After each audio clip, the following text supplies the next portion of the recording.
something was quietly released this week. And I want you to pay very close attention to every word I say right now. Because what has surfaced about the relationship between Tommaso Cioni and Sheriff Chris Nanos is not just unusual. It is the kind of thing that once you hear it, you cannot unhear it. And it raises a question that nobody in the mainstream media seems willing to ask out loud. Why is the sheriff of Pima County going out of his way repeatedly, consistently, and almost personally to protect the reputation of one specific man in this case? Stay with me. Because this is where things get very serious. That it has now been over 100 days since 84-year-old Nancy Guthrie vanished from her home in the Catalina foothills of Tucson, Arizona. 100 days. No arrest. No named suspect. No answers. Just silence from law enforcement and a growing mountain of questions from the public that keeps getting taller by the week. But here's what changed recently. And here's what is people talking. Sheriff Chris Nanos gave a new interview just days ago where he described the progress of the investigation as, and I want you to sit with this word, really great. Really great. That is what he said. Over 3,000 tips. An 84-year-old woman still missing. Blood evidence found inside her home. 5 ransom notes. A $6 million Bitcoin demand. A masked figure caught on camera lurking outside her front door in the middle of the night. And the sheriff of Pima County is calling the investigation progress really great. That language raised eyebrows. And it should raise yours too. Because at the same time that Nanos is speaking in hopeful and careful tones about the investigation, law enforcement has been patrolling not just Nancy Guthrie's neighborhood, but also the neighborhood of her daughter Annie Guthrie and her husband Tommaso Cioni. As recently as May 4th of this year, KVOA reported that the Pima County Sheriff's Department was actively patrolling that street. The stated reason? To deal with complaints about YouTubers and members of the public who had been showing up outside. But the cameras were there, the patrols were there, and the question that nobody wants to answer is, why that street specifically? Now I need to give you some essential context here. Because for those of you who are newer to this case, you need to understand exactly who Tommaso Cioni is and why his name has become the most searched name connected to this entire investigation. Tommaso Cioni is a 50-year-old Italian-born man who has lived in the United States for over 2 decades. He is married to Annie Guthrie, the daughter of missing Nancy Guthrie, and the sister of Today show anchor Savannah Guthrie. Tommaso teaches 6th grade biology at a school in Tucson. He plays in a local band called Early Black. He writes poetry. He studies lizards.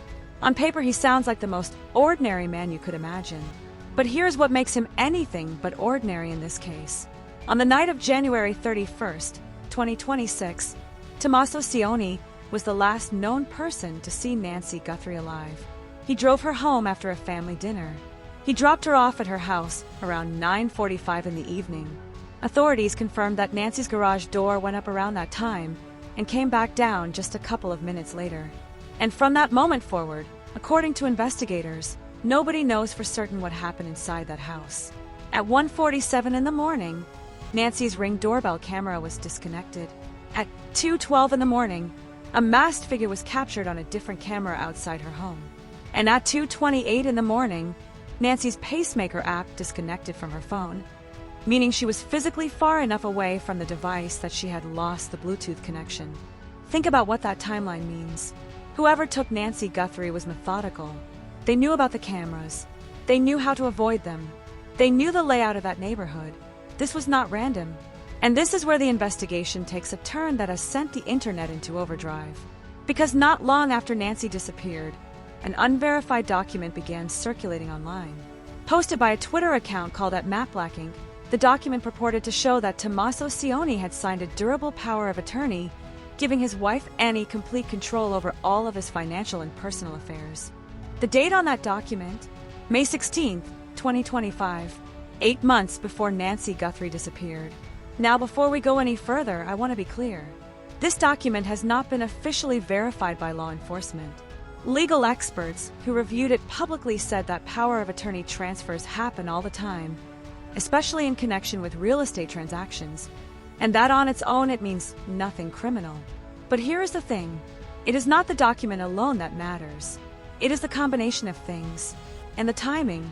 Think about it this way.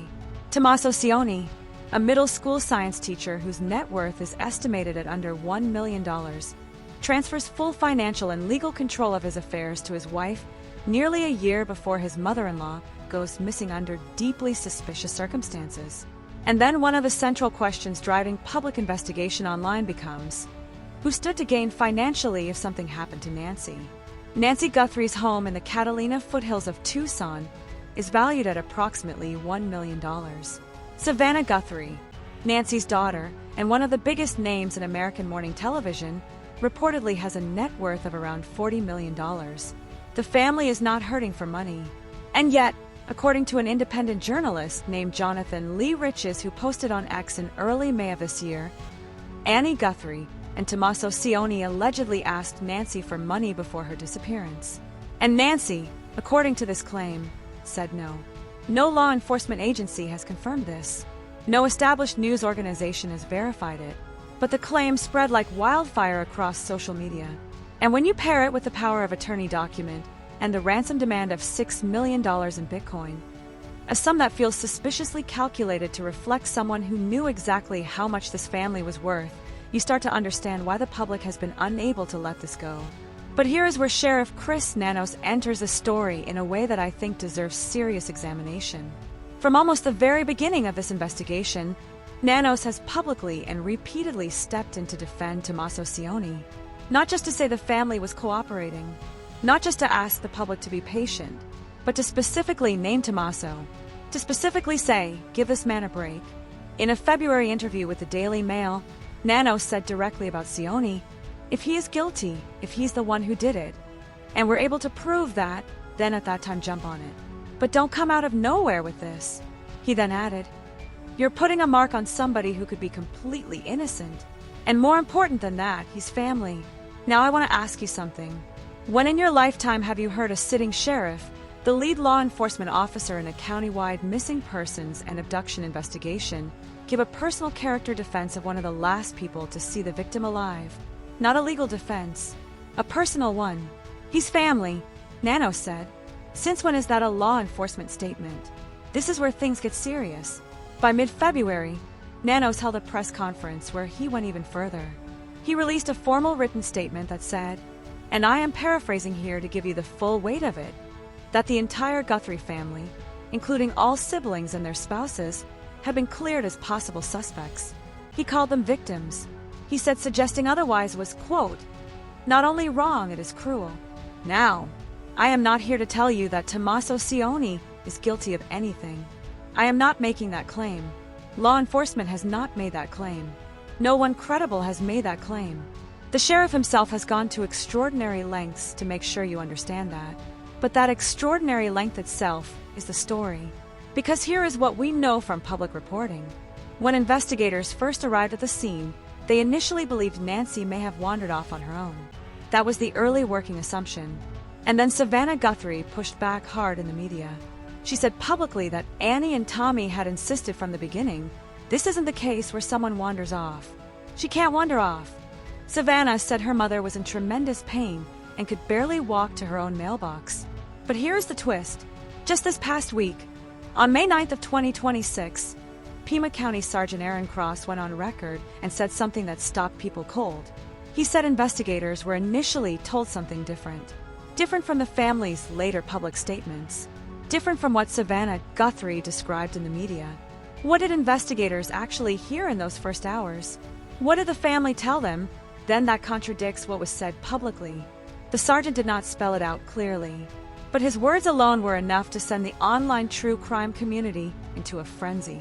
And it left one enormous question hanging in the air. Was the early narrative about what happened to Nancy Guthrie shaped by the family? And if so, why? Stay with me, because what we're about to get into involves something that the mainstream press keeps burying at the bottom of their articles. The masked figure, the one caught on camera approaching Nancy Guthrie's home in the dead of night.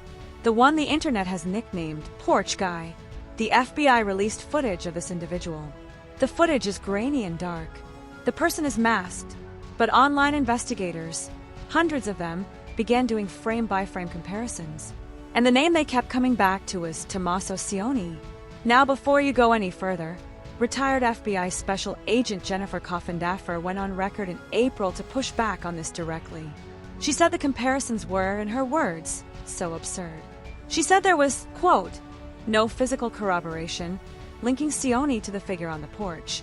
She looked at the walk, the body language, the visible parts of the face through the mask, and said there was nothing there to compare.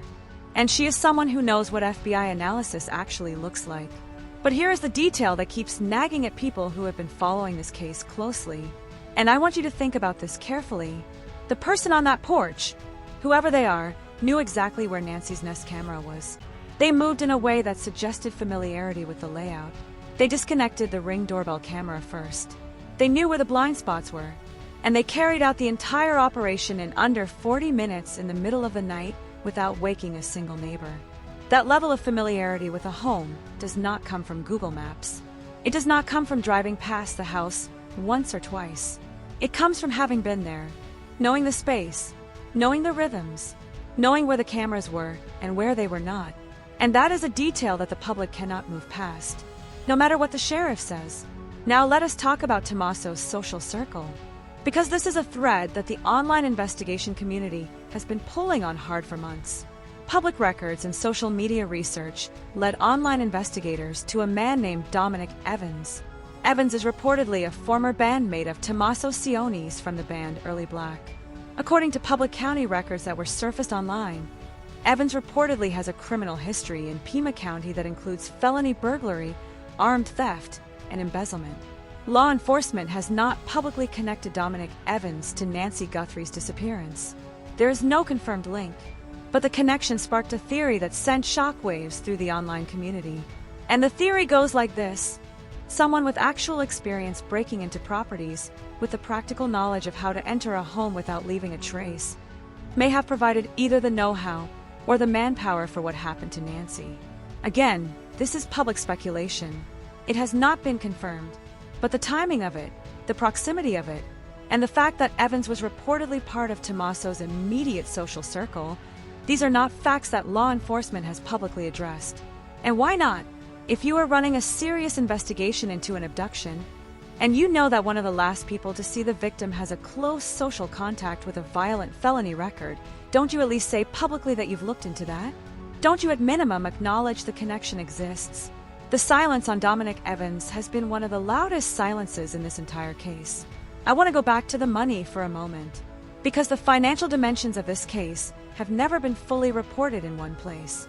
And when you line them all up together, the picture they paint is not comfortable. Nancy Guthrie's home, approximately $1 million. Tommaso and Annie's home, approximately $650,000. The ransom demand sent to the family, $6 million. In Bitcoin, that ransom amount is not a random number. $6 million in Bitcoin. Whoever sent that note knew this family had access to serious money. They knew Savannah Guthrie's name. They knew the financial weight this family carried. This was not a random kidnapping of an elderly woman for a quick payday. This was targeted, calculated, personal, and then there is the power of attorney document, 8 months before the disappearance. Signed, sealed, and giving Annie Guthrie full legal control over Tommaso's financial world. Legal experts called it routine. But the online community asked a question that legal experts cannot answer. Why sign it then? Why that specific month? What transaction or what concern prompted Tommaso Cioni to hand over his entire financial life to his wife in May of 2025? Some users online speculated that someone with concerns about court intervention, about potential legal trouble related to finances, might make exactly that kind of move. Not to protect a spouse, but to protect themselves by making the money technically hers, so that if anything came back, legally or financially, it would land on Annie's name and not his. That theory has not been proven. It may never be proven, but it is sitting there in the public consciousness like a splinter that cannot be removed. And then there is the moment that changed how millions of people saw this case. Savannah Guthrie, one of the most recognizable faces in American journalism. A woman who has built her career on asking the hard questions. A woman who has interviewed presidents. A woman who has never shied away from a difficult truth on live television. She stood in front of America and offered $1 million of her own money as a reward for information leading to her mother's recovery. $1 million from a daughter, for her mother, And the person she chose not to publicly question, at least not openly, was the man who put her mother in the car and drove her home that night. The last known person to see Nancy Guthrie before the cameras went dark and the pacemaker disconnected, and an 84-year-old woman vanished from the face of the earth. Think about what that feels like. Think about the impossible position Savannah Guthrie is in. Because if Tommaso is innocent, and he may well be, then she is defending her family while they all grieve together. But if there is any other possibility, any shadow of doubt, then the most famous journalist in her family is choosing loyalty over investigation. And she would not be the first person in history to do that. That is not an accusation. That is a human truth. And it is one of the most painful threads in this entire story. Now I need to tell you about something that happened just this week that has people buzzing. It is now exactly 100 days since Nancy Guthrie disappeared. On May 10th, the day before that grim milestone, Savannah Guthrie made a public plea, an urgent and emotional appeal to the public and to whoever is responsible for her mother's disappearance. She has not given up. The family has not given up. And Sheriff Nanos, speaking just days before the 100-day mark, told Fox News Digital that the investigation progress was really great, while simultaneously refusing to answer when asked if he had a message for the Guthrie family for Mother's Day. He would not answer that question. The man who has been the public face of this investigation, the man who personally cleared the family in a press conference, the man who named Tommaso Cioni by name in a Daily Mail interview and told the world to back off. On the day before Mother's Day, with an 84-year-old grandmother still missing, he had nothing to say to that family. Why? I am not telling you what to think about that. I am just asking you to sit with it. The DNA evidence is still being processed. Over 3,000 tips have come in. Not a single arrest. Not a single named suspect. Annie's car was impounded in the early days of the investigation and held for weeks while investigators collected samples. It has since been returned. The neighborhood continues to be patrolled. The reward remains unclaimed. And Tommaso Cioni, the science teacher from Italy who drives his mother-in-law home from dinner and then disappears from the center of the story, has not given a single public interview. He has not spoken to the press. He has not released a statement of his own. The man who was the last known person to see Nancy Guthrie has remained almost completely silent. Now, some people would say that makes sense. That an innocent man who has been dragged through the mud by the internet would have every reason to go quiet and let his lawyers speak for him. I understand that argument. I respect that argument. But ask yourself this. If your mother-in-law, the woman you just had dinner with, went missing the night you drove her home, and the whole world was watching, and there was a $1 million reward for information leading to her recovery, would you not stand in front of a camera and say something? Would you not do anything you could to find her? What would you do? Leave your answer in the comments right now, because I genuinely want to know what you think. This case is not black and white. There are people who believe the family is completely innocent. There are retired FBI agents who say Tommaso Cioni has been unfairly targeted because of how he looks. And there are thousands of online investigators who believe the answers are hiding in plain sight. I am not here to convict anyone. I am here to ask the questions that the press keeps dancing around. And the biggest question of all is this. Why has the sheriff of Pima County, the top law enforcement officer in this county, made it a personal mission to step in front of cameras and defend the one man who cannot account for what happened after that garage door came down? What deal, formal or informal, spoken or unspoken, exists between Sheriff Chris Nanos and the world of the Guthrie family? What is driving the language he uses? What is shaping the way this investigation has been presented to the public from the very beginning? These are not conspiracy theories. These are questions born from watching a 100-day investigation produce 0 arrests, 0 suspects, and a sheriff who calls that really great. This changes everything about how we should be reading every statement that comes out of the Pima County Sheriff's Department. Because when the top cop makes it personal, when he names names and takes sides in public, the line between investigation and protection becomes dangerously blurred. I want you to share this video right now, not because of views, because Nancy Guthrie deserves every set of eyes and ears on this case. She is somebody's mother, somebody's grandmother, and she has now been missing for over 100 days with no resolution, no arrest, and no honest explanation for why this investigation has moved so slowly. If you are new to this channel, Subscribe now and hit the bell, because I am not done. There are more details coming in, more documents being reviewed, more questions being asked, and I am going to be right here every time something breaks. Comment below what you think is really happening in this case. Do you think the family is involved? Do you think the sheriff's closeness to this family is influencing the investigation? Do you think the masked figure on that porch is someone we already know? Tell me.